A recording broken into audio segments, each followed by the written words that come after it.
Here with the coach, and boy, oh boy, do we have a jam-packed episode today. We are going to be talking about CanCon. We've all just come back from Australia's, the world's largest Age of Sigmar event. You've probably seen on this channel, there's been lots going on. We did a list review a couple of weeks ago, lots of hobby content focused around CanCon. So we are going to do a deep dive. We're going to talk about the games, the games we played, the friends we made along the way. And Liam, not only do we have you, the amazing co-host of this show, but we have the winner, the man who slays everybody. It is Jimmy Page, Jim Page. We can call him whatever he wants, but ultimately he wants to be known as winner. How are you, good sir? Yeah, I'm good, thanks. Thanks for having me. Good to have you. And it looks like Liam's dropped off already. Great start to the show. Jimmy is the New Zealand master. He is the slayer of worlds, and he has won Australia's largest Age of Sigmar event. It was 228 players, the world's largest event as well. How you feeling, mate? Yeah, I'm pretty chuffed, eh? That's pretty mild the way you put that. You're like, yeah. I just won a big event. Who cares? No, yeah, I'm really happy. A lot of prep obviously went into it for me, so yeah, really happy. Yeah, that's mate. And Liam's internet crashed, so I'm sure he'll come back. He's doing a pretty good statue picture right now. I'm going to drop him from the stream, but it is awesome to have you here. We're going to talk about the weekend. We had a huge weekend. You know, we had the intergalactic battle between Australia and New Zealand in the Trans-Tasman Cup. We obviously had 6 fantastic games of Warhammer that we played. We had all the shit talking that happened in between rounds at the hotel stay where we all kind of crashed out. Man, how'd you pull up? Sorry, what was that? How did you pull up after such a massive weekend? Not sure what you're asking. Like, did you pull up? Like, was it a, you know, were you tired? Were you excited? You know, obviously you I'm sure you were probably lack of sleep. Like you feeling good after a big weekend? Yeah, nice trip back on the Monday, so took it easy there. Spent about 5 hours in the airport. Lots of sleep since then, but yeah, feeling good now. That's awesome. And shout out to everyone who's in the chat. We've got people from Spain, people from Canada. We've got people from Hello Heart. We've got friends of yours like Fraser in the chat from New Zealand.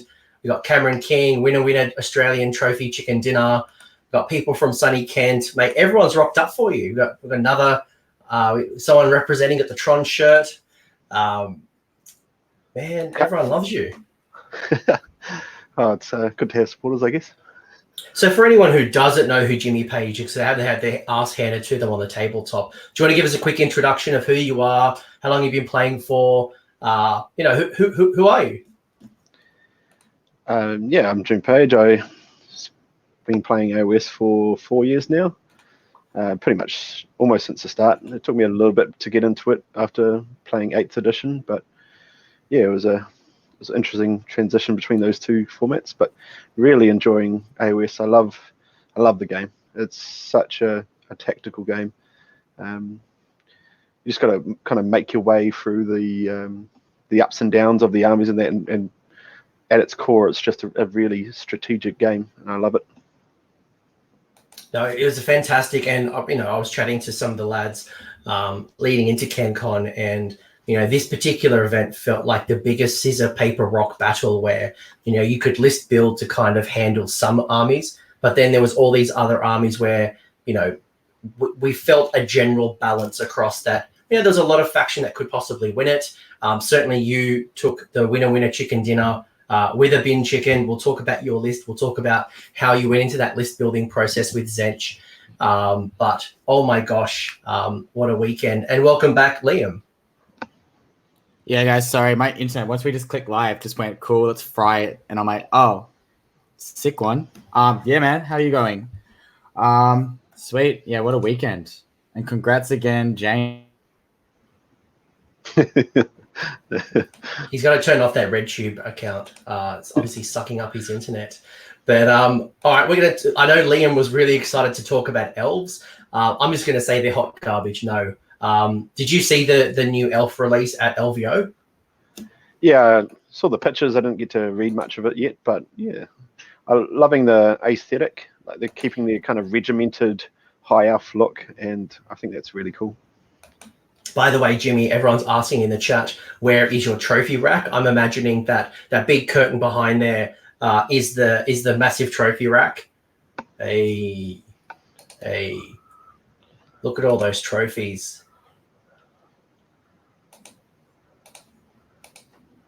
Obviously, the calculus book helps as well. Yeah. I'll just grab my trophy as well. I won a massive trophy. Yeah, that's right. We'll talk about awards. We'll talk about what happened. But Liam has dropped, so I'll talk about elves. I was only joking. I was saying when they're rubbish. I'm really excited about the new techless elves. If you haven't caught the stream at LVO, they did show off some of the new elves that are coming. Who knows when? Potentially anywhere from, I guess, a release at from March at Adepticon all the way up to June. But new elves are looking good. We've seen new techless. We've seen that suit of armor. I'm going to mispronounce its name. Atharian, I think it is. I can't remember exactly. We saw some new cavalry. We see some new foot troops. And the other day, they released a bit of lore around techless and these particular elves. So they look really exciting either way. Liam's rebooting. God love him. Yeah, I mean, I think it's going to be a really popular army. It's got shooting, it's got cavalry, it's got magic, it's got foot troop. You know, it's got everything. It's got the lore. It's got everything that a gamer could want. Yeah, I think it's going to be a really exciting army. Elf players are going to be excited to get them. I know personally when I saw the leaks and the rumors around the new Gargant army, which is the Sons of Behemoth, I know that's probably where I'll go for a bit of lols. Imagine 5 or 10 Gargants running on the table for lols. I can't see them going 6-0 at CanCon, but by God, I think it'll be a fun army. Yeah, if they follow in the BCR tracks, I think they could be quite a competitive army. Imagining almost like a squig army per se, where it's just a lot of fun, probably a lot of randomness. And Seth Cook, the Goon Boss himself, calling out the Sons of Behemoth new meta. Maybe you'll build some secret tech and start destroying our souls. No, he's not. Jimmy's not even commenting. He's already got an amazing list. So in the meantime, let's talk CanCon. Let's talk about first off, maybe what you brought. I'll bring up. I've got a picture here. I'll bring up your list. You are the winner of CanCon. 220 odd players who played. Jimmy, do you want to give us a quick rundown of your army? Why did you take it? And we'll talk a little bit about our path along the way. Okay, so I took the Zench Eternal Conflagration Change Coven. That gives the extra Ren to Horrors, Flamers, and Exalted Flamers, along with a couple of the Horror Heroes. In the Change Host, I had the Lord of Change plus the Blue Scribes, the Change Caster. That Fate Caster was a mistake on my part. It's called the Change Caster, not the Fate Caster. The Changeling, 10 Pink Horrors, 2 lots of 3 Flamers, and 2 lots of 10 Brimstones. And then outside the battalion, I had the Gaunt Summoner on disc and the Fate Master. So this was quite a magic heavy and shooting heavy list.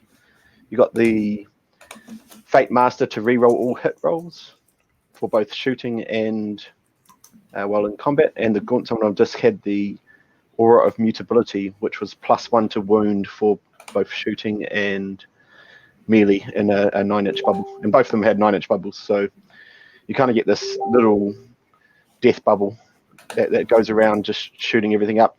And if people get too close, then you've got stuff like the Darkfire Demon Rift, which just is really going to hit hard for anyone trying to alpha strike me. So what was Zench always the army that you were going to take, or were you going to take something different, and then this battle tome kind of swung you a different way? Well, I'd purchased a Slaves to Darkness army for CanCon. Well, I was hoping to.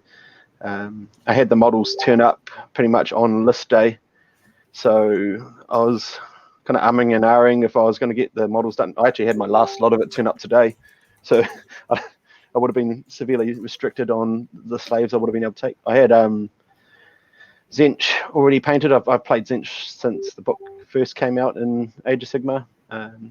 Always played Change Host, so it was kind of a natural fit for me. Yeah. Yeah, so it wasn't something that you saw this battle tome and you completely changed your plans. It sounds like you have played Zench previously, so it kind of incentivized you to pick up the book and run with this new list as opposed to maybe that Slaves to Darkness or something else. Yeah, it was definitely a matter of what I had painted and the level of painting I need to achieve. I just wouldn't have had time to complete my Slaves to Darkness. Yeah, that's fair. That's fair. And it looks like Liam's back on board. Let's bring him in. Hey, Liam. Hey, oh, your sound. Sorry, your sound guys. is, My internet is fried. yeah. No. If it's still, guys, not working, I'll probably have to give it a miss tonight. Sorry. All right. Well, if it works, we'll bring you back in. But we'll chat post review. It sounds like that it's not working very well. No, sorry. I'm literally like looking at it now, trying to fix it. All good, Liam. Yeah. We love you. We'll get you back soon. Okay, love you guys. Yeah, as Mr. Shorts is pointing out there, I actually started preparing war clans for CanCon back in September. Yeah. Why did you do that? I recently purchased a war clans army off the player who had won Best Painted at Notorious, New Zealand's largest Age of Sigmar tournament. So I had this really nice looking army, and I wanted to kind of play with a nice looking army. So I ran it at Masters. I thought it was going to be something quite different. I don't really like to play what everyone else is playing. In the New Zealand meta, there was actually quite a very few Zench players. It was me, Matty Watkinson, and just a couple other. Yeah. So I picked up war clans, ran them at Masters, did really well with them, taking it out. But there was like 7 or 8 other war clans players there, and I was like, oh, I don't want to turn up to CanCon and just be another war clans player. So when you were list building, and we'll do a little bit of list building talk before we get into the weekend, what were you expecting from the armies that were going to be at the event? Did you anticipate certain particular armies that you would face? Were you particularly list building for a particular opponent or how did the realms? Were you played in the realms of Gairan for anyone who hasn't seen the players pack? Like how did all this list building come into play when you were preparing with something that was really fresh off the table as well? Yeah, so obviously you got the Emerald Life Swarm, which is just huge, especially in Zench. It combos so nicely with the horrors and the magical elements of the army. So I think that was going to be hard not to take. And then you got the realm spells. So you have to start thinking what can combo with mainly Mirror Pool, right? What's going to teleport 18 inches and really mess up your day. Because we were using the spells from Malign Sorcery as well. So not only do we have selected realm effects from the core book, but we also had access to all the different spells. So like Mirror Pool, was it Skin to Stone or Stone Skin or something? Flesh to Stone. That's Flesh to Stone. Something's getting hard in my flesh. Yeah. So, and then you got to think about what takes most advantage of those, and you're thinking, well, Nagash, Petrifix. That's going to be really, really hard to face. Anyone who doesn't have an answer to that, which I didn't feel I did. I was going to hopefully try and play for maybe a double turn or just kind of shoot everything off the board and leave Nagash and just hope that he can't deal with the horrors. But yeah, he was one of the big nasties that I was quite thankful to dodge over the weekend. Were you So Cities of Sigmar and Ogres, where the Joel Graham's pulled this up quite interestingly. So in the stats show that we did 2 weeks ago, Cities, Ogres, and OBR were the top 3 most represented factions. Did that surprise you at all? Were you building for those guys, or did you think you might see more of, I don't know, Stormcast or Khorne, or because your meta might be very different to the one that you were entering? Yeah, so obviously I had conversations with as many people as I could to try and ascertain what the Aussie meta is. And I knew you guys kind of like your melee armies. So I was expecting Ogre Kingdoms to be quite well represented. War Clans, I was expecting more War Clans players, but it was good to see at least one in the top 10 there with the Dalton with the big wire. Cities is probably the army I did the least prep for, just because it's such a diverse book. I wasn't expecting so many cities. Yeah, and of the cities, I think there was 18 cities from memory, and of that, there was 8 from Halo Heart, so almost 50% Zench, Magic. Well, that basically is our low-key Zench, which I'm sure if matched up, it would have just been absolutely in your favor and, just giving you summoning points for day. I know as a Halo Heart player myself, I was freaking out about the prospects of playing up against Zench, because I'm like, do I cast spells? Do I just give up my spell casting and not feed the beast? But I'm sure you would have loved that. Yeah, I mean, what do? You're pretty much banking on your 5-up, ignore spells to get you through the game. Yeah. I'm more magic heavy, so it's a bit more favorable for you than the more shooting focused Zench, which a bit harder to prepare for. But yeah, I really enjoyed facing Cities. It was my first game against Cities. So yeah, that was quite interesting. And for anyone who's asking what the results were, here are the top 10. So I think the event ended after dropouts. It initially sold out at 240 players. I think with dropouts, we ended on about 223, 222 players who finished the game. So who won CanCon? So as you probably known for the last 20 odd minutes, Jimmy Page won CanCon with the Disciples of Zench. Coming in second was Josh Carroll with the Ossiarch Bone Reapers. From memory, that was a Petrifix Elite with Nagash and a whole bunch of the Death Riders, so all the horsey boys. Coming in third was Charles Black with his Fire Slayers, Dalton with his Big Warg, Ash McEwen and Joel Graham also with the Disciples of Zench in 5th and 6th. Michael Clark running the Cities of Sigmar, he was Halo Heart. Then Tim Neal was Cities of Sigmar. I think he was Anvil Guard from memory. Brod coming in 9th with Iron Jaws, and then finally Reese coming in with the Fire Slayers. So an interesting particular run. It was obviously that last round was so tense. It was a 6-round tournament, so something a little bit unusual for our particular scene. Most tournaments only run 5 games, but that extra game, there was a lot of pressure on the line. And I know the Honest Wargamer, when he was doing his streaming, they were flicking between table 1 and table 2. I think either of you guys could have walked away with the big prize.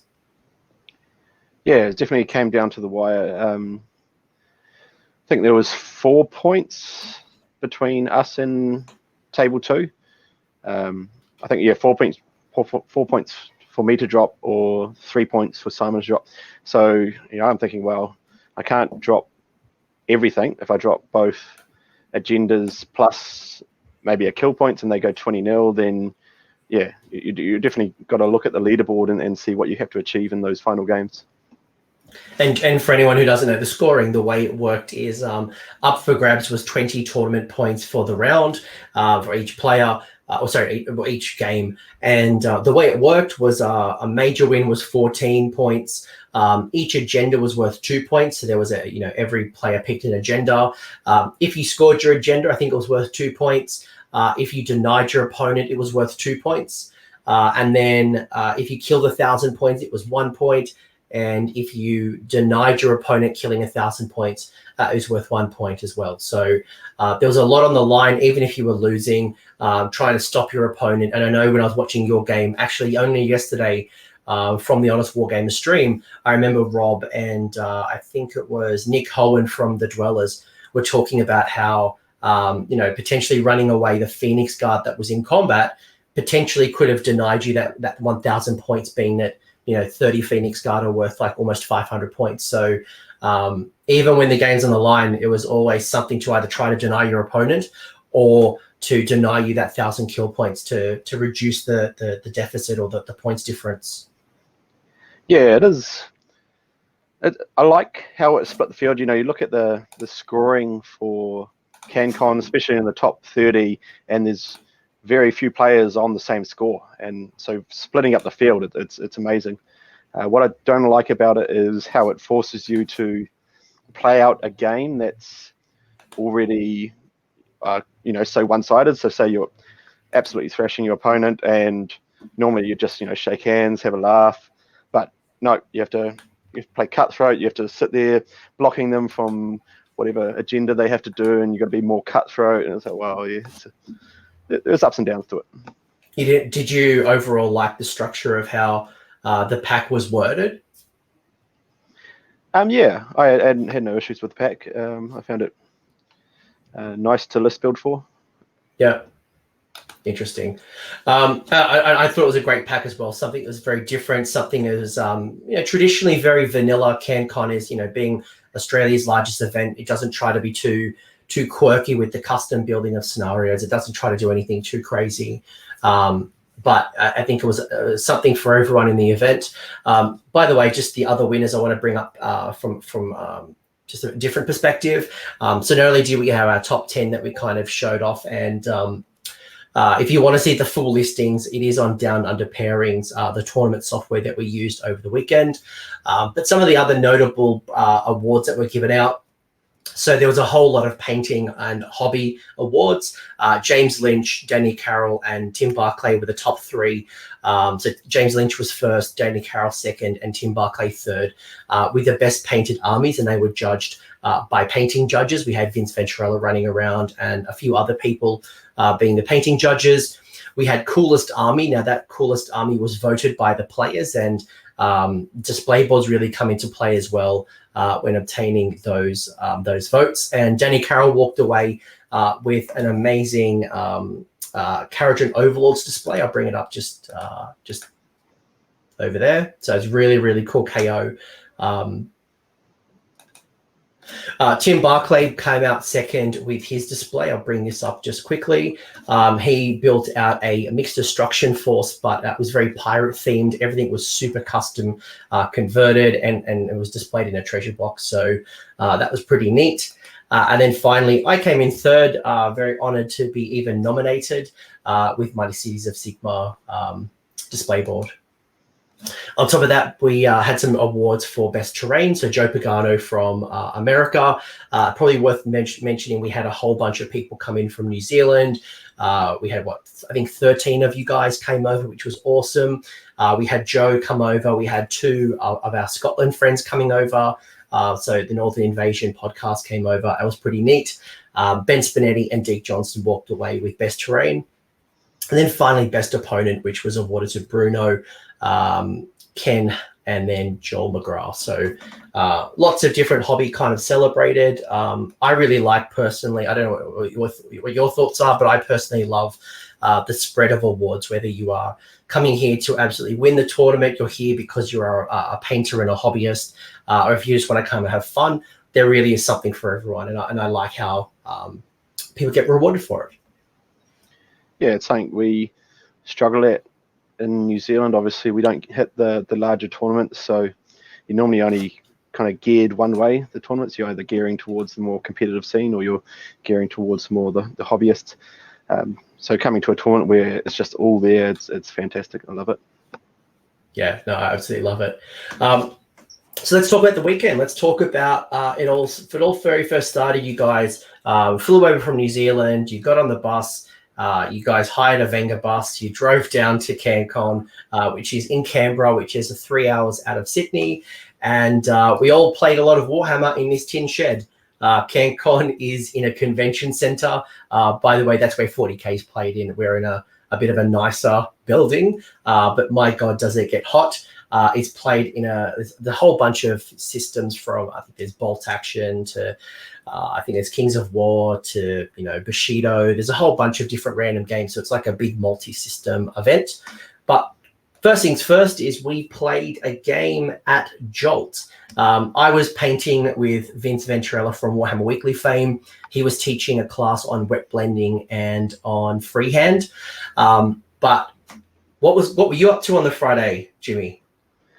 Yeah, so we had the Tasman Cup, a 9v9 kind of ETC style, one round, winner takes all. Yeah, I was kind of charged with coming up with a strategy, kind of pairing system.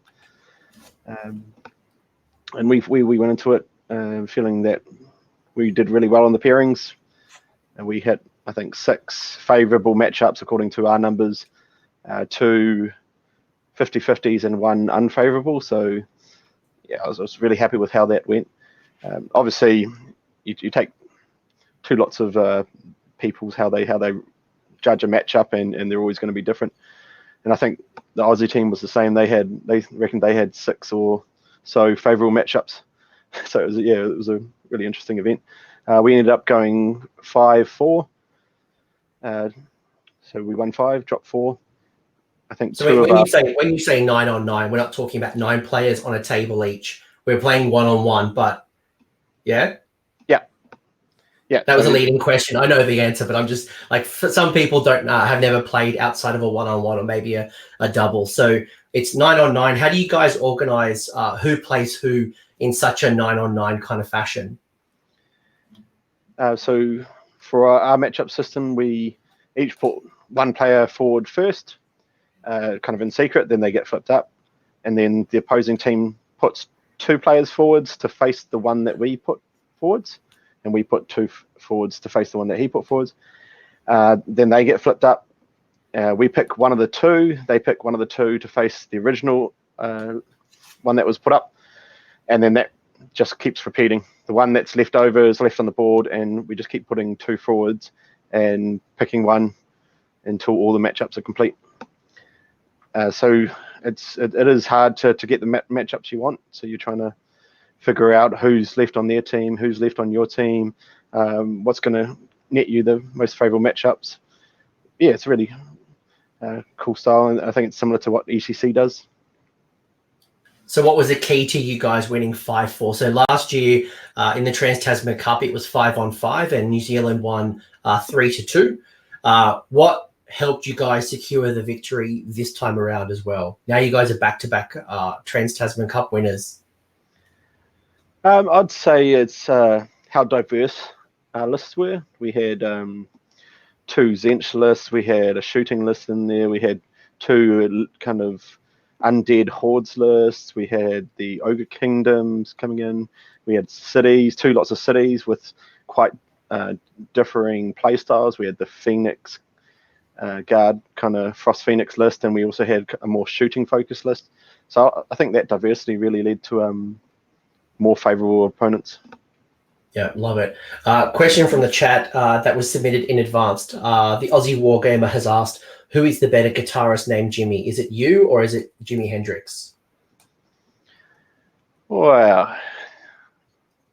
I think there's a bit of debate. I think Hendrix takes it out in most favorite, and Jimmy Page, he's my favorite. So. Awesome. But from what I saw, I kind of snuck out every so often.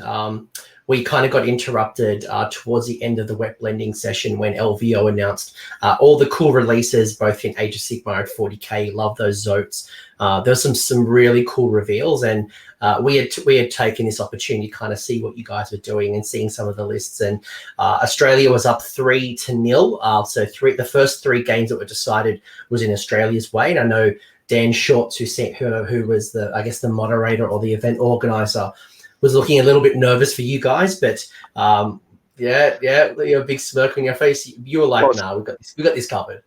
Well, especially seeing 2 of those first games that we dropped were 2 favourable matchups, so we were starting to sweat a little bit. Dan's coming over, oh no, but obviously they had thrown 2 people under the bus against me and Maddie. They weren't expecting to win those 2, so that was 2 definites, and then it was kind of the leftover games that were to decide it. The Elf Bro Hayden has asked, or he's made the comment that he's here just in time to hear you have your way with Gabe. So I guess let's hear about your Trans-Tasman Cup game. Did you play Gabe and his, did you play Iron Jaws or Big Wow? Iron Sun's sub-faction. Yeah, it was not much of a game, unfortunately. What happened? There's nothing you could do. I screened it up. I play War Clans a lot. Played them at Masters. I know the army inside out, and there was not much he could do, especially in that scenario, border war. It's kind of central objectives. He has to move forwards to take the central objectives, and I've got an 18-inch kill box, so he can alpha me, take off my brimstone screen, but as soon as he's in range, I just kind of annihilated him. He won all the priority rolls, and it didn't matter. Yeah, and Dan's throwing shade up and saying that he knew the wins were coming. He needed that you guys had to get 3 of the last 4, and obviously Liam was running around with Petrofix Elite, and knew it could be a tough matchup, but Lee Wilmot was the opponent, and that was always going to be a great game. One of the last ones down to the wire.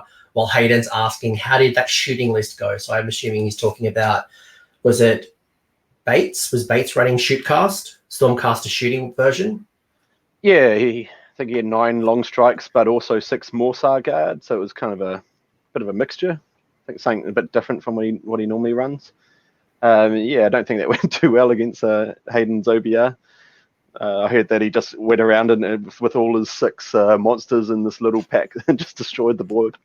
Yeah, he wasn't running it. Not OBR. He was running Beast Claw Raiders. The more tribes, and it was the lowest model count army with 6 models from memory.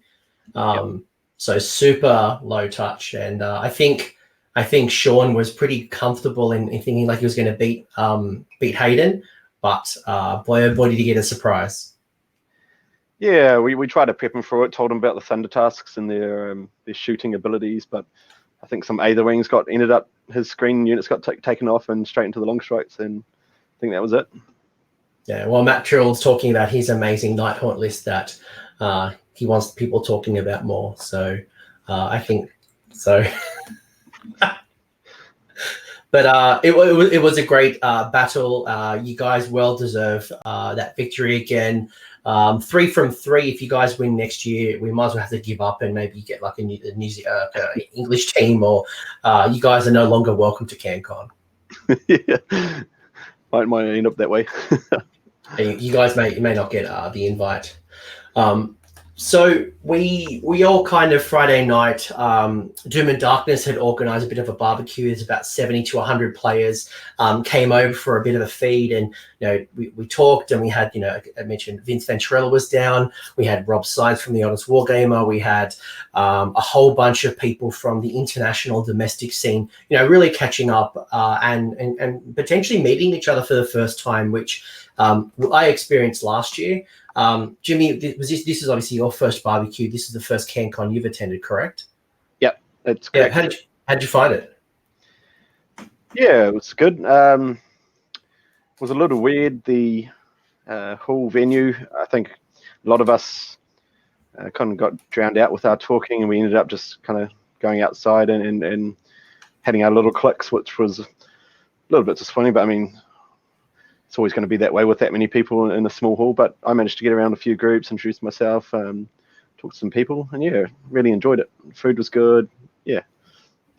Had lots of people coming from all over Australia, getting to catch up. I think it's something that the best events that I've been to have had this social element, especially before the event, whether you can go play games the night before, whether there's some type of breakfast or some type of dinner, getting to know people, especially someone who's traveled to tournaments, and you may not have a lot of people or a lot of friends that you know, makes a huge difference when you go to the event. So I really enjoyed that, and I'd highly recommend tournament organizers think about that social element just as much as the tournament scene. I know I've seen the New Zealand Masters. You guys all get a house together and you hang out as much as you guys play. So I love that you guys kind of hate that social scene as well. Yeah, we do. I love our socializing in New Zealand. That's half the reason we play, I guess. I might throw another funny question from the chat, and then we'll get straight into the rounds, if that's okay. Chaos Spawn has asked, is cereal considered a soup? Is cereal considered a soup? That's a no for me. It's all right. It's not hot, it's cold. There's no other milk-based soups, is there? Oh, I guess you use milk as a creamer. No. The Azir Weekly, aka Jonathan, has asked, who was your favorite roommate? My favorite roommate was definitely Jono. Just keeping us all in line, keeping us all PC. It's good. And Dan AOS Shorts believes that your next goal is to enter a few more Australians events and win the Australian Masters. Is this true? Oh, it's tempting. It's awfully tempting. I think the shorter kind of Masters run is making it looking not likely, especially with some of the other tournaments already sold out. But yeah, it's definitely something that I would be keen to do. I love Masters where you just go and you have I don't know how many you guys play, but five just solid games of AOS. As a competitive player, you normally go to a tournament and you'll have half of them you'll face competitive players, and maybe half you'll face less competitive players. And I think it's those competitive games that I really kind of love the game for. So coming over to a Masters event and having just 5 really competitive games that come down to the wire, that's what I would love to do. Yeah. And look, if anyone who doesn't know what the Masters is an invitational event where the best 16 traditionally are invited to play in a bit of a tournament to decide who is the best Age of Sigmar player in that particular region, whether it's Australia, New Zealand, England. I know Ben Curry runs the UK kind of scene for that point system, and the way you kind of get the invitation is based on a point system from your top 3 performances in that competitive season. So winning CanCon definitely gives you a huge amount of points, and it gives you that head start. But basically, the higher you rank, the more points you get. So the top 3 is the way it's kind of organized. So our season, I think this year is only 8 months.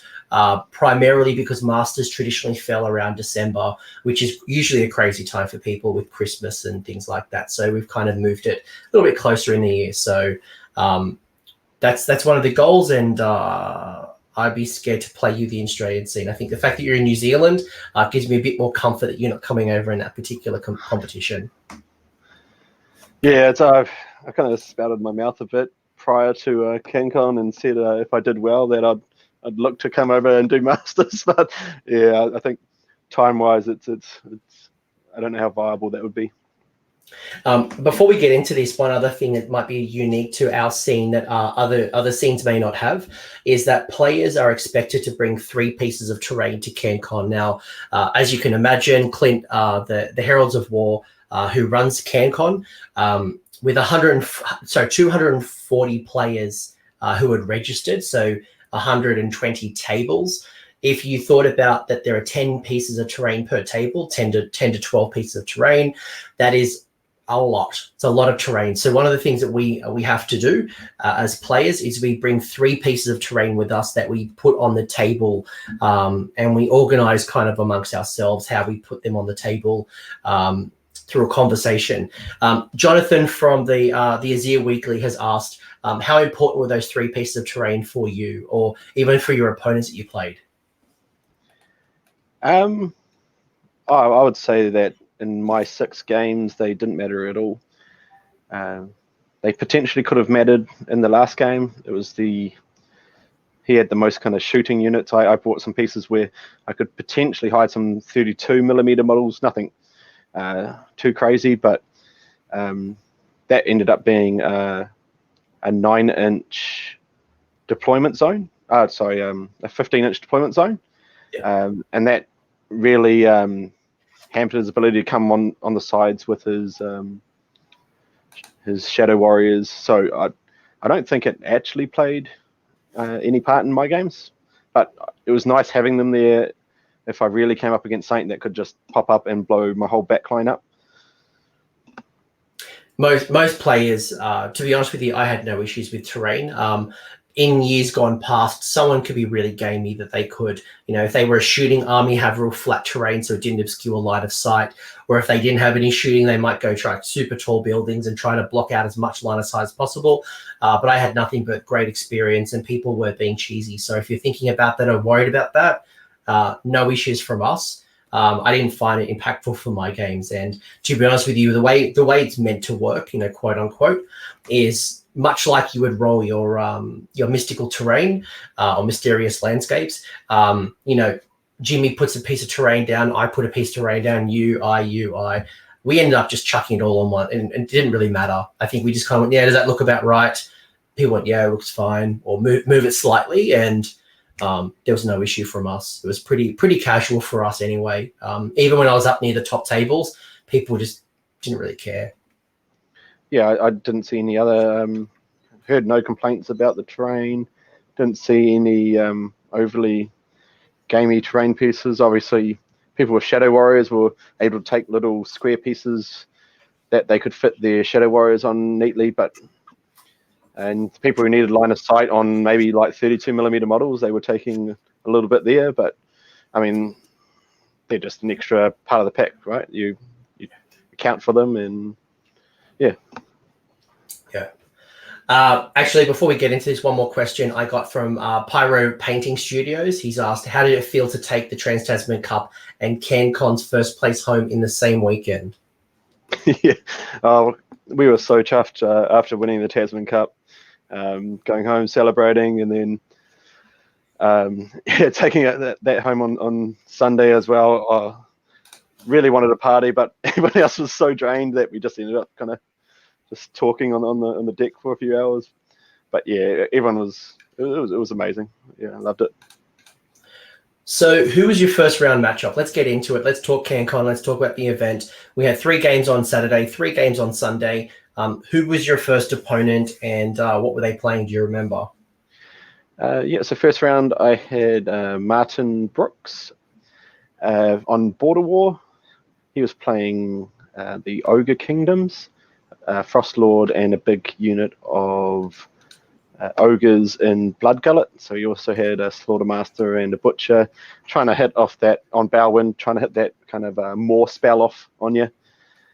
He kind of moved forwards into. I let him go first. He kind of moved into my kill box with the ogres and the Frostlord. I think he wasn't expecting the firepower that I could put out, and I ended up just taking out those 2 units in one round, stealing his more spell and using that on him. That was a bit of fun. Yeah, it was a really, really great opponent. I loved facing Martin.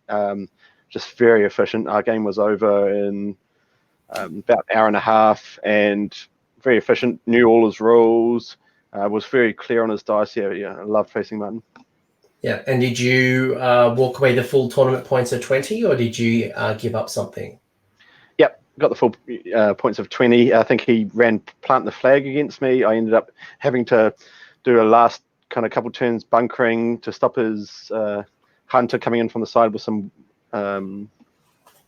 wolves. Are they wolves? Frost sabers? Cats? Yeah. Yeah. So that came down to kind of wire to stop that, but yeah, got the 20-0 in the end. Yeah, awesome. And my first opponent was against the goon boss himself, Seth Cook. Seth had grudged me to play. It was Hello Heart Cities of Sigmar versus the More Tribes. Very Beast Claw Raider, or very had lots of stone. I think it had 3 stone horns. It had a unit of 12 gluttons. I think it had 2 lead belchers. I had a couple of frost sabers, and it had the Icebreaker Hunter. That was really, really tough. Seth hit me really hard early on. Luckily, my Phoenix Guard were able to soak up the damage and basically pulled out the victory to right at the very end. So, he pinned me down really early with some very fast cavalry that kind of soaked up a whole bunch of damage, hit me even harder than I hit it. And then just through attrition was able to kind of just basically mortal wound the crap out of it with all of the Hello Heart magic. Got really lucky. I think Seth, if he had held me just a little bit longer, would have won it. But it was such an awesome game. I kept saying to Seth, win, lose, or draw. I was really happy with that game, and he's a very good human. So very fortunate, but it was a good game. Yeah, I think he ended up doing quite well too. He ended up 4-2 for the tournament, so only dropped one other game apart from you. Yeah, and I think I was the only New Zealand victor. Sorry, I was the only person to deliver a New Zealand a defeat in round 1. I think you guys have all walked away with invictors in round 1. So I think we were all looking scared that holy crap, New Zealand's coming for the gold after the Trans-Tasman Cup. Yeah. That is the case. We all had major wins apart from Seth, and yeah, we're off to an initial high. Round 2 was Star Strike, and we had the Realmscape feature of Lifespring. Who were you up against?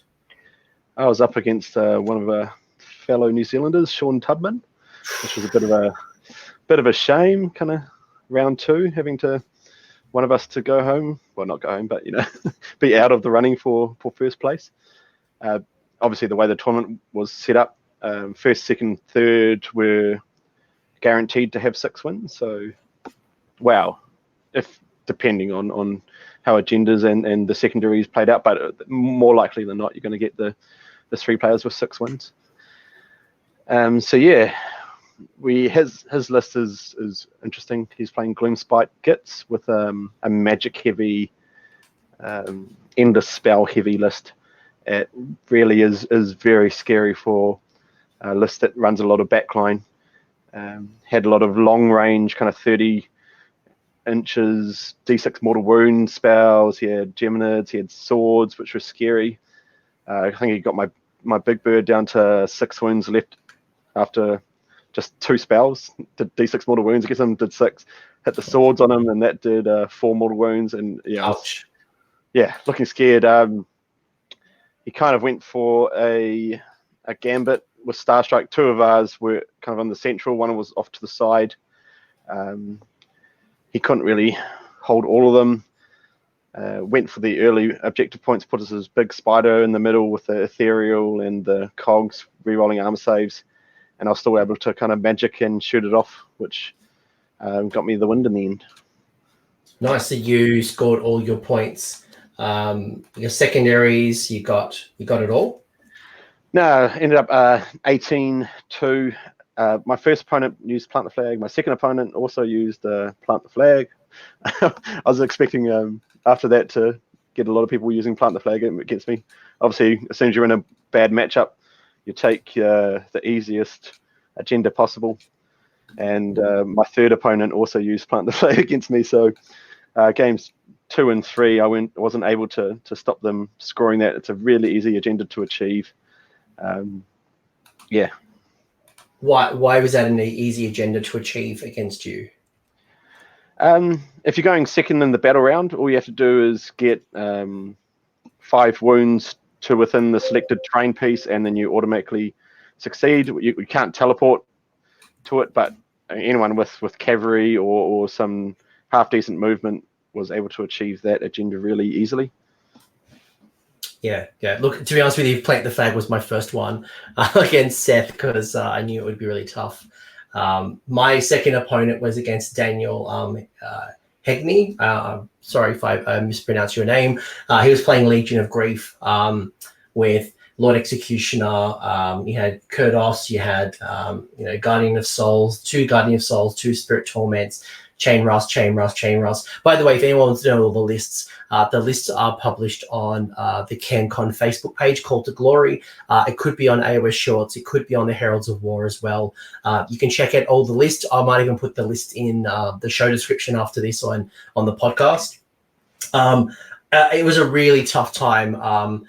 I looked at this list and I knew I played a lot of Legion of Grief in the past. Obviously, I had a whole lot of mortal wounds I could deal, and I had a lot of long-range threats. And given poor Daniel had nothing but really low-wound heroes, I could utilize things like the Everblade's Comet, my Celestial Hurricanum. I could use a whole bunch of long-range mortal wounds to just slowly, with attrition, just kind of keep knocking out these heroes and, stopping him using his grave sites to bring them back up from the grave, and then kind of just shutting down those heroes. Basically meant that I was able to win that game. So it was a really fun game, really hard matchup for this bloke. If he had a whole bunch of hordes, it could be a little bit harder, but I know I think his biggest units was the Dreadside Harridans and he had 6 Spirit Hosts, but again, I had enough mortal wounds to kind of knock them down within kind of a turn or two. So it was a good game. Unfortunately, a bad matchup from my opponent. So I walked away as well with 20 all. So 20-0. So I was a little bit concerned. I'm 2 wins, no losses so far, and people on Twitter start saying to me, "Anthony, you're getting close to the sun. You're gonna get burnt. You're gonna get burnt." Which then brings us into round 3. So do you remember who you played in round 3? It was Blood and Glory, using the Realmscape features of Seed of Hope. So I think is that +1 wound to the character, or maybe that was Life Springs. I can't remember. Life Springs is the +1 wound. Seeds of Hope was the Ignore Battle Shock On a 1. On a 1. And it heals, I think, if it's it doesn't bring back it doesn't bring back models, but if you got a wounded unit, it will heal up. Yep. My 3rd round opponent was my Tasman Cup opponent. We had Gabe Hanna. What was the look on his face? He's like, "I've just gotten my butt kicked by you yesterday." And by the way, in the Trans-Tasman Cup, it's the CanCon list that I played. So it's not like you guys had secret list tech. It was like what you were bringing to the event. But Gabe's looked at you and he's like, "Oh no, again, Jimmy Page again." He was not a happy man. But what a fantastic opponent. He's just so upbeat. Such a lovely guy to play. He, being Blood and Glory, but it's not a bit different than Border War. He didn't need to come forwards. He didn't need to take those central objectives early. Can play a bit more cagey, and that's exactly what he did. Kind of bunkered up, tested my limits, made me kind of have to come out from my castle, expand my my screens. But yeah, just made a slight mistake when having his Maw Crusher within my just within kill box range. Took out his Maw Crusher, and then the kind of things fell apart from there from him. But yeah, it was really nice to see that him to take his learnings from the Tasman Cup and apply them, and it was definitely a much closer game. Really enjoyed that game against Gabe. Yeah, that's awesome. And to be honest, most players wouldn't have had an opportunity to play the new Zench. So it's great to hear that, and this is the beautiful thing about a tournament, is to obtain feedback and apply it immediately. And I've had a few conversations with players who are like, "How do I get better at playing tournaments?" And the first thing is to ask your opponent for feedback. What did I do differently? What could I do that could have won the game? Did I make a mistake? And it's amazing what your opponents can share with you, and you get an opportunity to immediately put it into effect that day or the next day. So that's really cool that Gabe was able to apply it. Doesn't surprise me. He's a good player. And 2 from 2 against Gabe. I'm sure there'll be a grudge coming where he wants sweet vengeance for those defeats. Oh, yes, I'd give Gabe a game any day. He's a lovely opponent. He's a good human. My round 3 was against Daniel Worthington from Canberra. I, on my channel, have talked in the past about how much I hate Plague Monks. And obviously War Scroll has changed slightly with Plague Monks, but Daniel Worthington had brought 4 units of 40 Plague Monks. And normally I would hate that. But I have a little spell called Elemental Cyclone, where on a 4+, I roll the dice for every model in the unit, and on a 4+, it dies. On average, each turn, that spell was generating me about 25 mortal wounds to a unit. So I was just picking one at a time, combining it with the Umbral Spell Portal, and through pure attrition, poor Daniel was just having a bad time, and I was just popping off those. He had like a Verminlord Corruptor with a Sword of Judgment, had a Grey Seer on Bell, and I played people like Dan Brewer and Thomas Holdsworth in the past with their Skaven, so I know some of those big range threats and what you have to do. And I was able to kind of like whittle them down. And I was able to finally get my victory against the Plague Monks. Actually, it's not my first victory, but seeing 120 kind of freaks you out a little bit. No, actually more than that. Hold on, 4 times 40 is more than 120. That's 160 Plague Monks alone. Yeah, Skaven's one of those things that catches you off guard the first time you play it, but once you know all their tricks, it's they're a bit more easy to face. Yeah. No, and look, he didn't have the mortal wounds that you can put out from Jezzails and things. It was definitely built around that Nurgle type build. It was an awesome game, don't get me wrong. But again, I had the tools to handle it, where previously when I've played with them, I've been playing with death, and skeletons have no shooting. Oh, Ossiarch Bone Reapers do. Speaking of Ossiarch Bone Reapers, Mr. Mephisto had asked, how great, it's not even a question, it's like, how great are the Ossiarch Bone Reapers, and how wrong am I about them? So I've been giving him a bit of shade, saying Ossiarch Bone Reapers are rubbish. Clearly I know they're good, but Mr. Mephisto is a big fan of the Ossiarch Bone Reapers. But I want to ask you, what are your thoughts on the Ossiarch Bone Reapers? Did you get the opportunity to play against with them, and how have you found them? I only had one kind of warm-up game coming into CanCon with my list, and it was against Timothy Lynn's Ossiarch Bone Reapers, kind of like the standard Arcan 2 crawler list.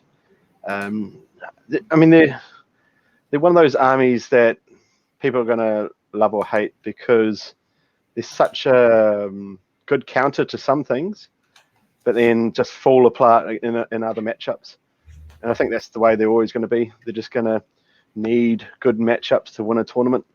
Nagash had a better run, obviously, at CanCon. It was Realm of Life, lots more healing, lots more defensive spells, the mirror pool to teleport forwards before unleashing his torrent of arcane bolts. But I think that Nagash Petrifix list will do a lot worse at other tournaments. I think that was definitely a CanCon only threat.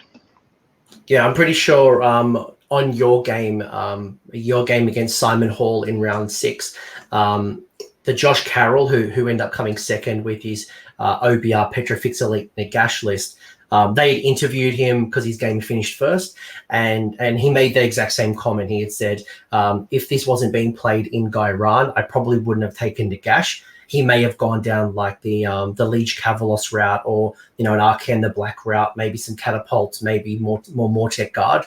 But he was saying that 100% Nagash with Mirror Pool, with Flesh to Stone, with some of those other healing spells, definitely served him much better this weekend. So good call out.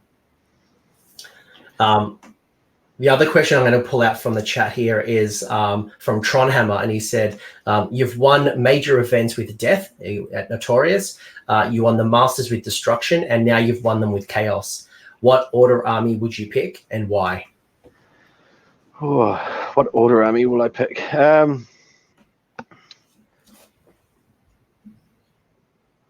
think that might just be the one faction I wouldn't touch. Maybe Seraphon. I love how Zenchi Seraphon is. But yeah, it's definitely not something that's ever caught my eye in any of the books. I like some of the Tekken cities, but yeah, nothing that takes my fancy in order really. Fair enough. What'd you get up to Saturday night? So we're all staying in this cabin-like accommodation at the Caratel. Basically like fit 6 or 8 dudes in these like bunk rooms. It's very lowbrow, super cheap. It's nice for what it is, but does it smell like man? And does it get loud? It's awesome, but man, you're not getting comfortable that night. So what'd you get up to Saturday night? Well, we split our New Zealand cabins, one into kind of the party cabin and one into the quiet cabin. So I was in the quiet cabin, so I got to kind of sit there, talk, went through maybe the top 15 to 20 players of lists for who was remaining with some of the players who were there. Maddie was there as well. He was 3-0 after the first day as well. So we're both, and as the draw was posted at what, like 11ish at night, I think. Yeah. Kind of, we're already kind of heading towards bed, and all of a sudden everyone's up again, kind of talking about their matchups. Yeah, it was would have been nice to go out and party, but if I did, I don't think I would have done as well as I did. So I know a certain co-host whose internet's rubbish right now did go out that Saturday night, and I think he may have rocked up at 5 o'clock in the morning, and he was not happy. As you can imagine, I need my beauty sleep. I'm an old man, and I don't even know what 5 o'clock looks like in the morning, to be honest. But he had a great time, and it's a great opportunity to party. But you're 100% correct. Clint released the draw at 11 o'clock at night. Some people are able to go to sleep. Some people go into list building mode and they start strategizing, like because we were playing Places of Arcane Power. So Clint announced the draw in advance. So after lists are submitted, he let you know what those rounds are going to be. So we knew we were playing a Place of Arcane Power. We knew who our opponent was, and let the strategy begin. And as A. Huey has called out, while the Caratel is awesome and cheap, it's definitely not as cheap as the Measured Gaming boys, who always prefer to camp. So shout out to the guys who camp. I'm too much of a city slicker to need to go camping. I need all my electronics. I had like an air purifier. I had like Super Dupers in the freezer. I had camping don't mix. I have a bad back, so I would not be happy after camping.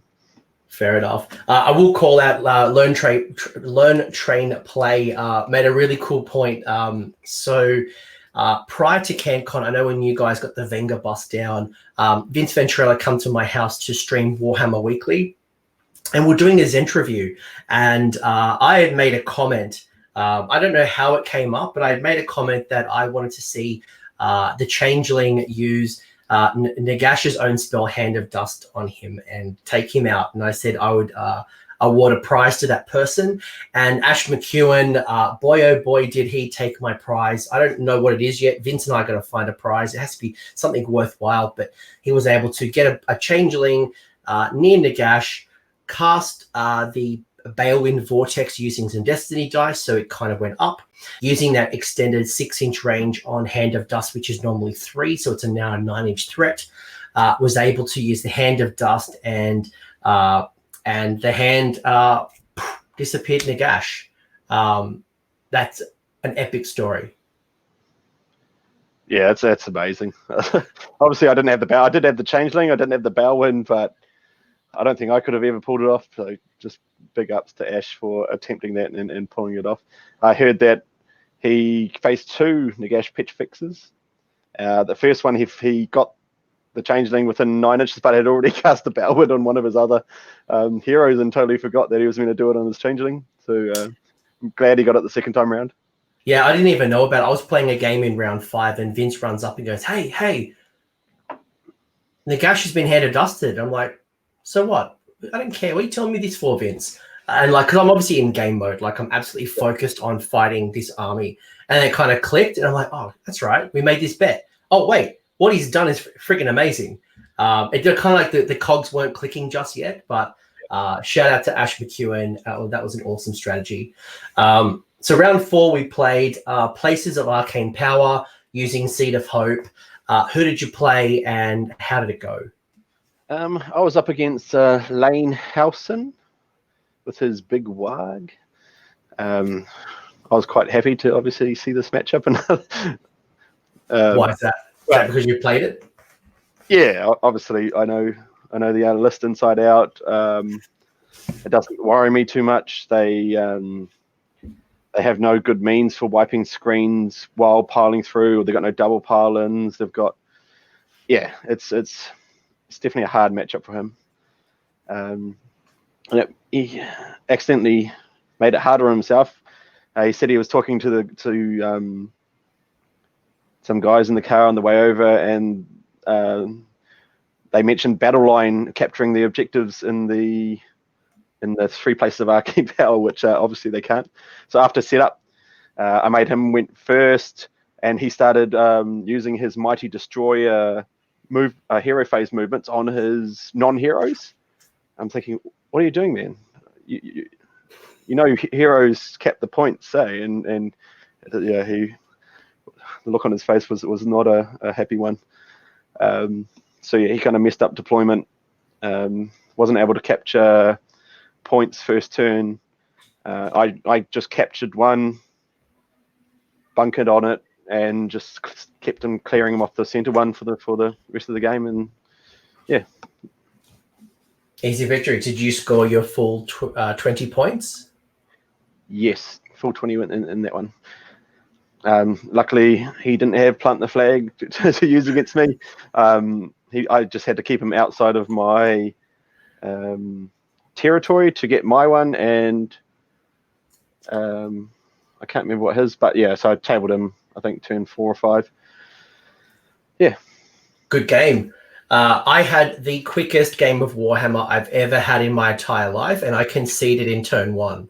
So I'm going to acknowledge the pink elephant in the room. I'm sure some people might know about this, and I'm okay with it. So happy for you strategists to tell me what I could have done differently. So I played against Kharadron Overlords, and Danny Carroll, I played him once in Border Wars, and it was an awesome game. So, you know, he's a great painter as well as a great player.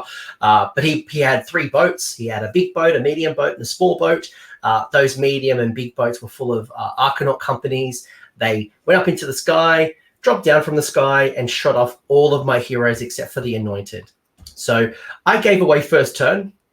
Now, the logic was, if I'm going to handle this, I need to be able to use some magic on him. Now, if I can weather the storm and put my heroes next to my battle line so they get -1 to hit with Lookout Sir, if I'm able to do a bunch of things and hopefully soak that damage up, or at least kind of have some characters on one wound, I would be able to mortal wound the crap out of that 1,000 points. The challenge was that in any other scenario, I would have backboarded my heroes. They would be behind my enemy lines, and also behind my lines, and I'd screened my deployment so he couldn't drop behind me. But being a hero-based scenario, I needed my heroes close to the objective. So that was the risk that I took. I gave it the first turn away. If I kept it, I could have maybe cast a -1 to hit using Fear's Protection on one thing. But otherwise, I think it was just a really bad matchup. I don't think I played it wrong, but I also, I'd be curious to know how someone else would have handled that. But yeah, after he shot off all my heroes except for my Anointed, who was on half wounds, including my Hurricanum, I'm like, the game's over. I can't kill 1,000 points. I can't score my secondary objective. I can't win the game. I might as well go and go buy some stuff at the convention and rest for round 5. I don't know. Maybe you, the winner of CanCon, might have an idea for me. Yeah, obviously you would have had to deploy more KG, get your heroes in more backline. Use maybe mirror pool to take some objectives later in the game. Obviously, you can't cap after mirror pooling, but yeah, obviously you can't have your heroes all shot off first. And whether or not that would have won a game, who knows? But yeah, I felt like it was the inevitable. If I backboarded my heroes, it probably would have been shot off in turn 2 or turn 3, and by that stage, his heroes were already scoring points. But I think that I don't know. That was I was I wasn't salty. I wasn't angry. The game was done. Like, kudos to you. Well done. Yeah. Obviously, you take the risk, or you don't. Right? You got to take a risk sometime in the game. Might as well take it early and go off and have a good time between rounds. Yeah, and I was able to go take photos and set up my army for the coolest army. I was able to take photos of other people. So time well spent. So you're on 4 wins. I'm on 3 wins, 1 loss. Going into round 5, and round 5 was escalation using life springs. So I was quite happy with my round 4 win. Obviously, Lane had just taken out 2 New Zealanders. I think he had just played Lee and James McGregor previous to me, so that was quite nice to have a little bit of vengeance for the New Zealand team. And going to round 5, I was facing Dalton Copeland. He had just come off taking Maddie out with his Zench list, so he would have been feeling good, having taken out the other list that's quite similar to mine. Maddie was more shooting focused and I was more magic focused.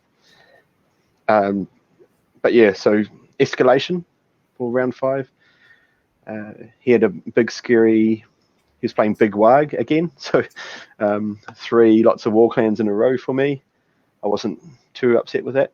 Definitely felt like it was an achievable win for me. Got on stream, my first time being on stream, so all that time spent painting my army to a higher standard than what I normally do paid off. So I was very happy with that. He kind of went for a gambit. He buffed his Idol of Gork, flew it across the board 60 inches because he got the double off on the flying spell. Then Mighty I did hear about this. I did hear about this rogue idol sitting right at the back, and the numbers that were quoted to me were like 70 inches. But I think when a rogue idol moves any more than 30 inches in a round, it's ridiculous. Yeah, if you're getting the Breath of Gork double movement spell, he's base 10, so that puts him up to 20. And then you've got My Destroyers to move him twice during the hero phase, and he flies, so it's 20-20. But if you get the casting off on a double, which he did, he got double 6s. It gets to move 30. It triples its movement, and Mighty Destroys it twice. So he was in one corner and just went to the other corner pretty much. And I had prepared for this. I had, obviously anyone can go see that game. It was on stream. I had tactically made sure that I had placed as much models around the place as I could to stop his base flying over my lines. So he had to put him outside 3 of my front lines and try to charge over. He needed a long charge. I think maybe a 12 or 11 would have got him into my back line. And he took the risk. I only scored a 10-inch charge. Went into some brims and pinks. And I think he ended up killing 10 brims and 6 pinks. It was quite surprising. Because he did most of his attacks into the pink horrors and only killed 6. So I shot it off. Wow, okay. Yeah, I magicked and shot off the idol in one round, took one objective, and then just kind of slowly moved across the board, wiping him out. So Joel Graham has asked, if you could change one thing about your list, what would it be and why? I don't think the Gaunt Summoner Dark Fire Portal was necessary. I think having another unit of horrors that was in the change host, able to be flung around the board at will, would have been made some games a lot easier, especially the last round. If I had a unit that I could just pick up, place anywhere, I would have taken some of those other objectives a lot earlier. And yeah, I don't think I barely used Darkfire Portal the whole tournament. It was a nice thing to have to scare people off, but it definitely was not required. It was more like a win more situation most of the time. I had enough damage within my kill box to kill anything in range. I didn't need more damage. I should have just taken the extra flexibility of having more horrors. Yeah, and I know when we watched Game 6, which was against Simon Hall, he had dropped down his prime exactly to try to take out that Gaunt Summoner and shut down that Endless spell. So, and we'll get to that game very soon. Round 5 in Escalation, I played against Jordan Burgess. The first time I've played one of my club mates. He's an awesome dude from the Clan Filth Boys. I kind of swing between two clubs. I'm in the Lords of Ruin and Clan Filth because Clan Filth play a lot more closer to me, but Lords of Ruin are my clique. So I played Jordan. He played his Nurgle list, and he ran about 20 to 25 Black Kings. And being this scenario has got, you put your battle line on the 9-inch line. He certainly had the advantage over me with his Nalmor and all of his battle line on the 9, while my little old Hurricane's back on the 24. So that came down to one tournament point or one victory point, and Jordan did take it away from me as we kind of rushed through the last round. But it was a great game. Those Black Kings, getting first turn, running up on top of the objectives and trying to take them out. Boy, oh boy, are they rough. It was a great game. But I was like, I just need that little bit extra time, and I would have swung it in my favor. So a block of Black Kings on either side, big juicy middle, had a whole bunch of heroes in the middle. Obviously with Mirapool can kind of jump around a little bit, but his flanks were stronger than mine, and ultimately he was able to kind of it was basically I held the center, he held the sides, and then I had to kind of take over one of those sides and then try to move to the other side. So it was a good game. It was a really good game. I lost that one by 1 point. I did score, I think it was my secondary, and I think I did hold him back from 1,000 points of mine. But ultimately, I'm now on 4-2. Couple of other questions. Where was the first one? The Hobby Hobo asks, while prying the souls of the innocent, did you ever wonder why he took first turn against you at ValleyCon? Oh, so this would be Hayden Holmes. Yeah, it's Hayden. ValleyCon, not last year, the year before, I was playing Zench, and he was playing KO at their prime of Clown Car Prime, and he had enough